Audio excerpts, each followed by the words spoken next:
खबर आपको दिखाने जा रहे हैं उसे बहुत इत्मीनान से देखिए, क्योंकि ये सिर्फ एक खबर नहीं है बल्कि सड़े हुए सिस्टम की मरी हुई तस्वीर है।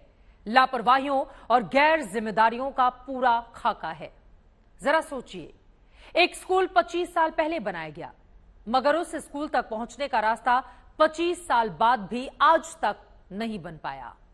जो रास्ता है वो भरे हुए खेतों के बीच से है, जिससे होकर बच्चे आते जाते हैं, कीचड़ में गिरते हैं, हाथ पैर तुड़वाते हैं और लगाते हैं गुहार कि सड़क नहीं बनवा सकते तो नाव ही चला दो सरकार।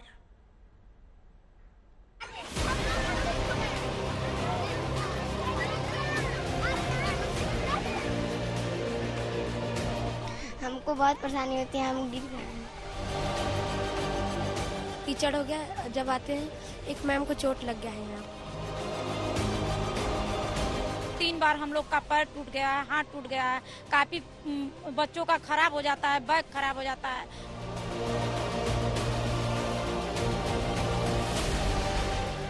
हाँ तो हाथ टूटे या पैर किसी को फर्क नहीं पड़ता। नहीं फर्क पड़ता किसी को इस बात से भी कि बच्चे इस तरह से कीचड़ में सनकर स्कूल जाएं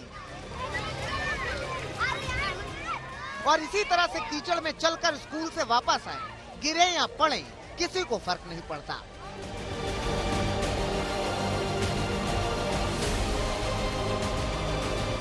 फर्क अगर पड़ता होता तो ये स्कूल यहाँ नहीं होता, और अगर स्कूल था तो रास्ता होता। मगर देखिए इस तस्वीर को आंख भर।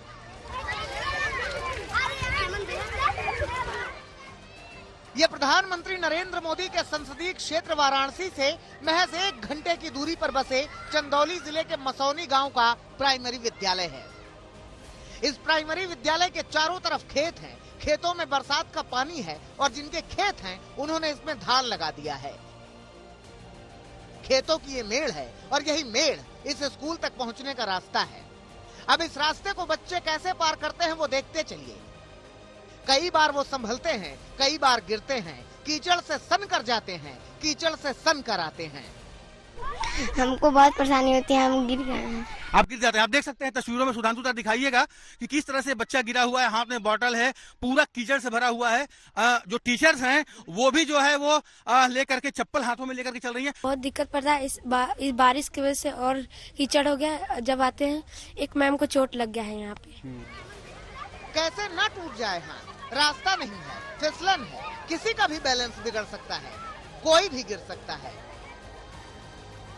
1997 में विद्यालय बना है, लेकिन अभी बहुत दिक्कत है। 2-3 बार हम लोग का पैर टूट गया है, हाथ टूट गया है, काफी बच्चों का खराब हो जाता है, बैग खराब हो जाता है, कपड़ा खराब। हम लोग को बहुत परेशानी है सर, और कोई हम लोग का सुनवाई नहीं करता है। सच कह रही हैं ये शिक्षिका, क्योंकि अगर सुनवाई हुई होती तो इस स्कूल तक पहुंचने के लिए रास्ता बन चुका होता। जब इसी स्कूल से महज 4 घंटे की दूरी पर 22,497 करोड़ रुपए लगाकर पूर्वांचल एक्सप्रेस बनाया जा सकता है, तो क्या स्कूल तक पहुंचने के लिए 200 मीटर की सड़क नहीं बन सकती? बन सकती है, मगर कहा ना, किसी को फर्क नहीं पड़ता सिवाय इन छात्रों के, इन शिक्षकों के और इन छात्रों के माँ बाप के। किसी को फर्क नहीं पड़ता। हम लोग का बच्चा, हमारा बच्चा आया था और इसी में जो स्कूल में गिर गया, इसका हाथ में चोट लग गया। हमने अब की बार जो कि अपने बच्चों को निकाल के बाहर लगा दिया। इस तरह हम लोग अपने बच्चा को भेजते हैं तो पढ़ने के लिए भेजते हैं, अंतर यहाँ घाव खाने के लिए या मारने के लिए, गिरने के लिए, तोड़ने के लिए नहीं। क्या करेंगे माँ बाप स्कूल से निकालने के अलावा? और विकल्प ही क्या है? 1997 में स्कूल बना, 25 बरस बीत गए, मगर रास्ता नहीं बन सका। क्यों नहीं बन सका, सुनिए। और अप्रोच मार्ग वहाँ पे नहीं है, क्योंकि संक्रमणीय जो भूमिधर हैं उनकी जमीन आसपास पड़ती है।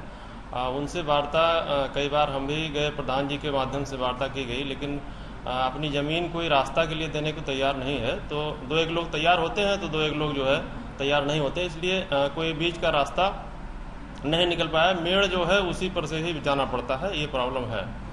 तो यूँ समझिए कि स्कूल बनाने वालों ने सोचा ही नहीं कि इस स्कूल तक बच्चे कैसे पहुँचेंगे।